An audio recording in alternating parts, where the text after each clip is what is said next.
Hey everyone, and welcome to the React Native Show podcast brought to you by Callstack, a total software engineering consultancy. I'm Łukasz, and it's my pleasure to come back to the roots and host a coffee talk episode for you. Today, we're talking about React Native 0.74, which I hope will be released together with this episode of our podcast. And to discuss the newest release, I'm joined by Hur from Callstack and Alex from Meta, who are a part of the release crew of this release. Hello, guys. How are you? Yeah, great. Thanks. Yeah, great. So maybe we can start with introductions, actually. So maybe, Hur, can you tell us a few words about yourself? What do you do at Callstack and what do you do as a part of the release crew? Hey, so I work at Callstack as part of mainly the performance optimization team, and then where we take care of the slow performing apps and then improve them. So, and as part of the React Native release crew, I have been with them for I think 7 to 8 months now. And we are releasing the patches and then helping with the testing of the releases and the big requests. Yeah. Alex, how about you? What is your role at Meta and how much of your time is taken by release responsibilities? Yeah, hi, I'm Alex. I'm an engineer at Meta for the React Developer Experience team. You may remember me talking about Metro and debugging React Native. Recently I've been working on releases, including for 0.74. I'd say this first quarter of this year, it's taken a good amount of my time. It's not the primary project, but we've invested a lot in making the release process better. So I've certainly enjoyed that. And being part of releases is rewarding because it's where we get the features out to our users. So good to be a part of. Thanks. And we are really grateful for that. And I'm really excited about 0.74. So to have our facts straight, we have a draft blog post in front of us, and we'll be talking about what's in the draft blog post. You are a part of the release crew, so it's not like you know every little detail of everything that we are going to mention here, but we will try to do our best to showcase for our listeners and for our viewers on YouTube to showcase what's the big changes that are coming up. And maybe at the end of the episode, we can talk about release process for a while as well. So let's jump into the React Native 0.74. And Alex, the first question is for you. What is the biggest change coming up in this release? So I'd say the headlining feature in this release are Yoga improvements. We have the Yoga 3.0 major release, which comes with some new layout behaviors and features. The flex layout offered by Yoga align more with web and CSS. So examples here are we've aligned the behavior of aligning content left, right, start, end with web, inverted. And we've added support for Flexbox align content space evenly. We've also added support for CSS position static. This is new architecture only. And there's nice visual examples of these in the blog post. These give users more powerful or web-aligned layout features, meaning you can think in CSS, do quite complex things, and it will work in React Native and web. Yeah, I think if you are going from React Native background exclusively, like I am, I don't do much web. I don't care much for static and for web compatibility. But on the other hand, if you have a multi-platform project, you'd like to use the same CSS values, the same CSS properties across your code base.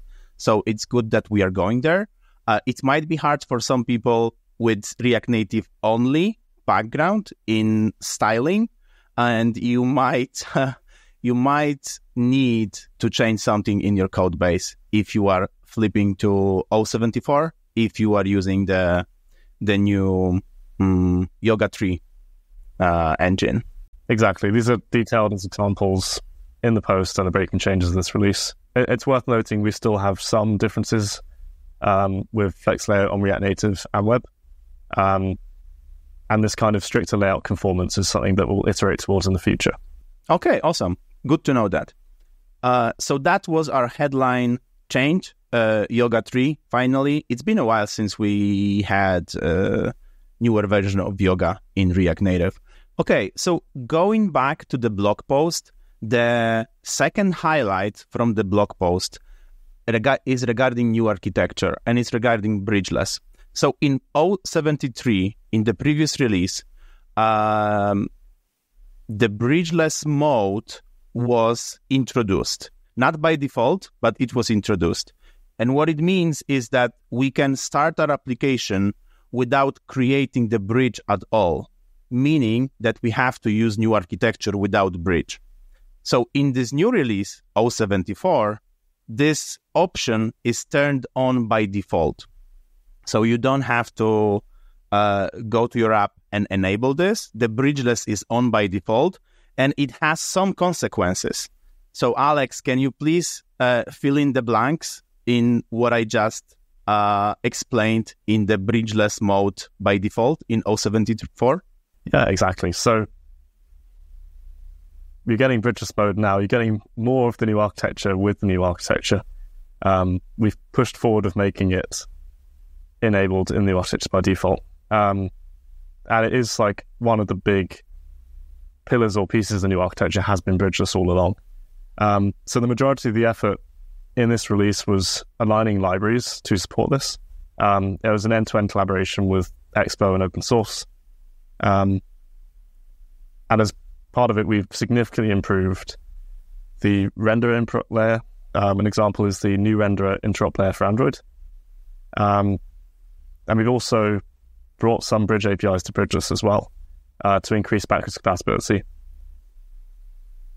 The upshot is the whole ecosystem is getting ready for new architecture with Bridgeless, and we're just pushing forward with that. Yeah, so 2 points from me. Be careful when you upgrade to 0.74, because some of the, let's maybe niche libraries might not work with Bridgeless, so you'd have to turn off the Bridgeless. But how we discussed this with Alex before recording, you shouldn't be doing that. We should encourage everyone to get on with new architecture, with Bridgeless turn on, and maybe contribute something to open source to enable all of the libraries to be compatible with Bridgeless.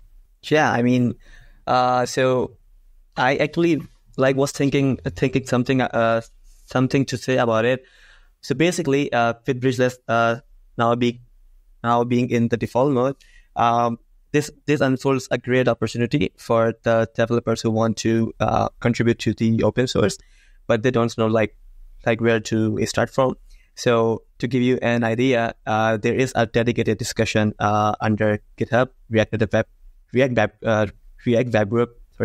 So you can go there, and the TLDR is there is a list of the most used React Native libraries with the status of whether they are the Bridgeless enabled or not. So if you want to contribute, you can either test the feature or you can create an effort to support the Bridgeless in that library. So I think that is pretty much exciting in terms of open source as well. Yeah, and let's link that GitHub page, GitHub issue in the show notes so anyone can contribute. And if you don't know how, reach out to us and we'll be glad to guide you towards that contribution. So thanks in advance. Going to the blog post for 0.74, what's next on our list of updates? Yeah, next we have batched onLayout updates. So this is kind of React state updates in onLayout callbacks are now batched together. The motivation behind this was performance. You'll end up with fewer re-render commits in components. There's a code example in the release post that illustrates this. Again, this is actually a feature for parity with React Web. It may be breaking in some apps, but is how React should behave, and we've kind of brought that consistently over to React Native. Okay, cool. So let's move on to updates about Yarn 3. Yeah. So Yarn 3 was released in 2021, and now 3 years later, it is now the default package manager whenever a new project is initialized by React Native CLI. and it is coming in with 0.74. So an exciting feature because it introduces some installation improvements in terms of speed as compared to the previous versions of Yarn. So you might save some time on CI as well. So good news. And this is like enabled by the node modules, node linker feature of Yarn.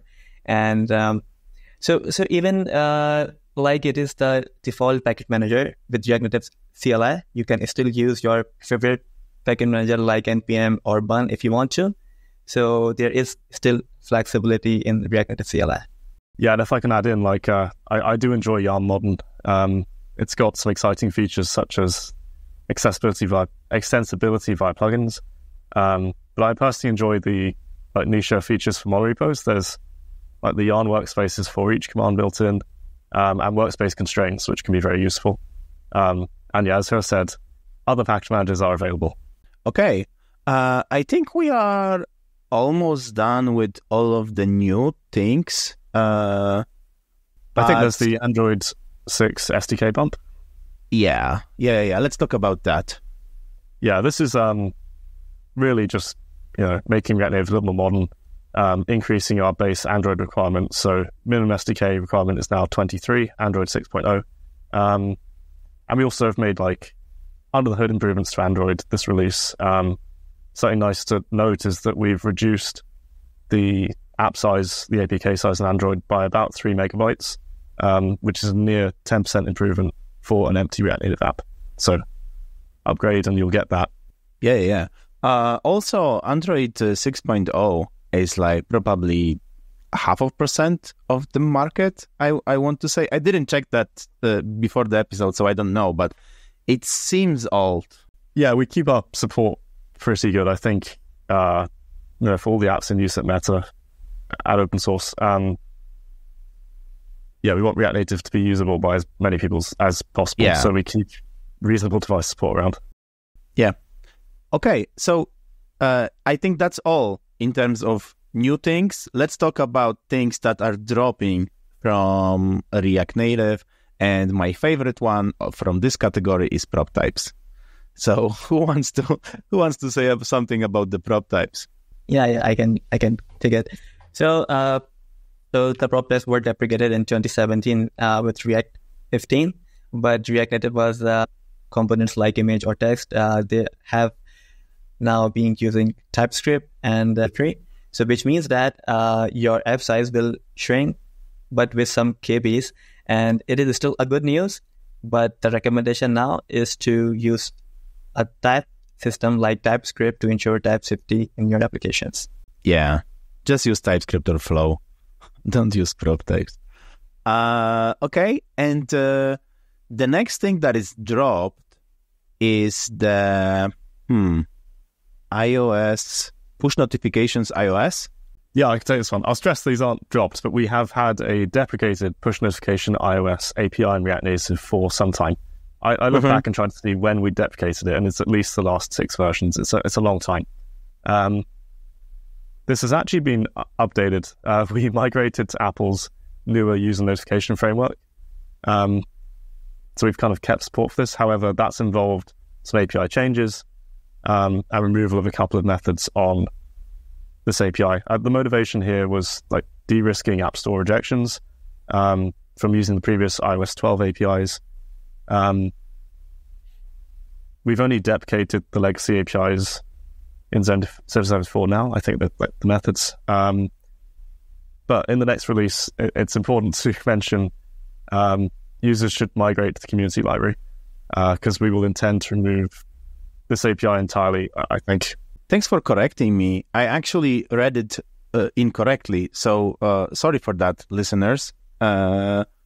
This was already deprecated for some time, and the change right now is to just change the API a little bit in order to be compliant with Apple's requirement, but you shouldn't be using that module anyway. Yeah, I think it's been deprecated for a long time. We've just put some attention to it now, given it a minimum update, but are really marking this as something you should migrate off in the next release. And in the next release, we will detail how to do this given it's removed and moved to a community library. Thanks for correcting me. And sorry to be wrong on the recorded podcast. Something else I should mention is even as of this release, if you're using that deprecated API, there's some significant migration steps around app delegate that you will need to perform, and those are step-by-step listed in the release blog post. Yeah, thanks for that. I think we wrapped up the things that are changing in this version of React Native 0.74.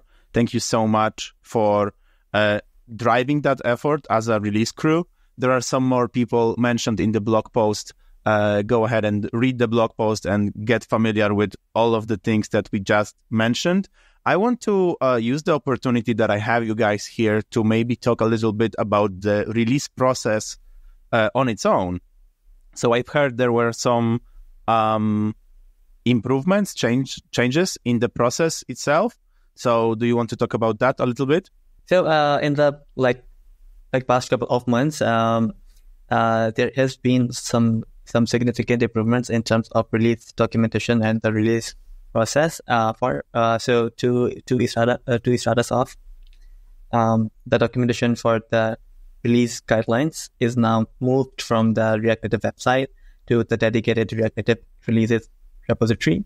So, and that's not it, because it is now updated with the graphical elements. So you can see like what you have to do on each step of the release. So which is very, very important for the newcomers to the release process.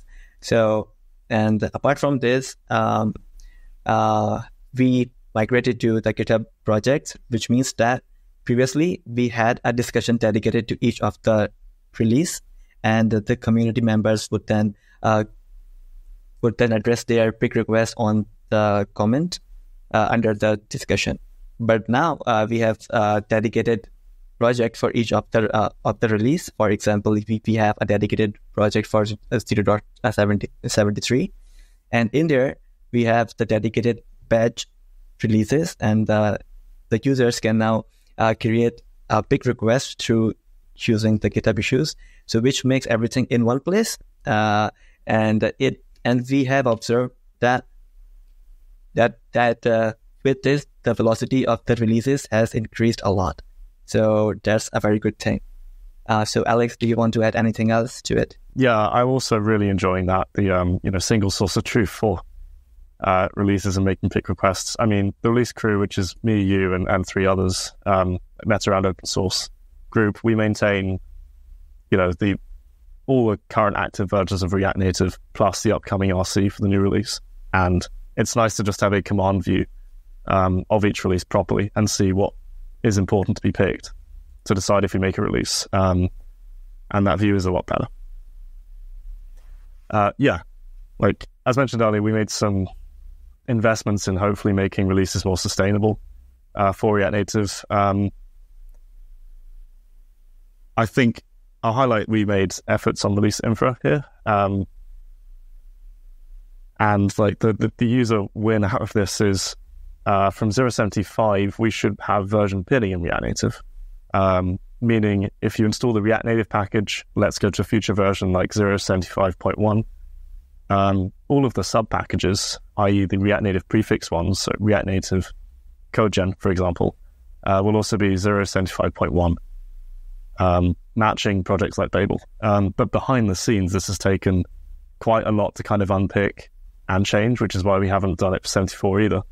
But yeah, significant improvements to how we publish our packages. So we no longer publish the next version of React Native on main. We no longer publish these sub packages prior to our release testing. This is now all done locally, and there's now a single unified step to publish the React Native release.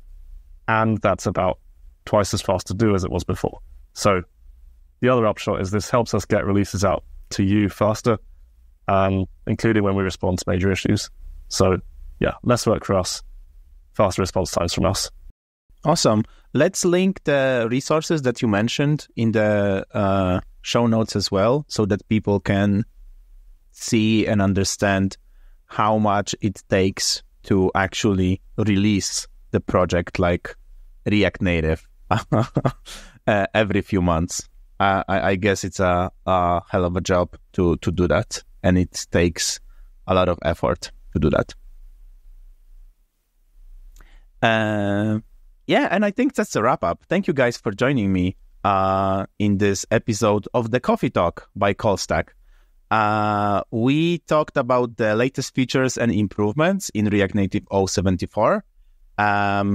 And we talked about Yoga 3.0. We talked about Bridgeless as default and some other improvements. We talked about also some deprecated things in React Native 0.74. And we talked about some improvements in release process of React Native itself. So thank you, Alex. Thank you, Hur, for joining me. Thanks, everyone, for listening. And see you in the next one. Thank you. Thanks. It was great to be here. Thank you. Hey, one last thing. Let us know your impressions of the release, what you're most excited about, what you think is groundbreaking. And please share your feedback about the episode in the survey linked in the description. To get more React and React Native news, sign up for Callstack newsletter. Join our React Con is in May in Nevada and also online. Thank you.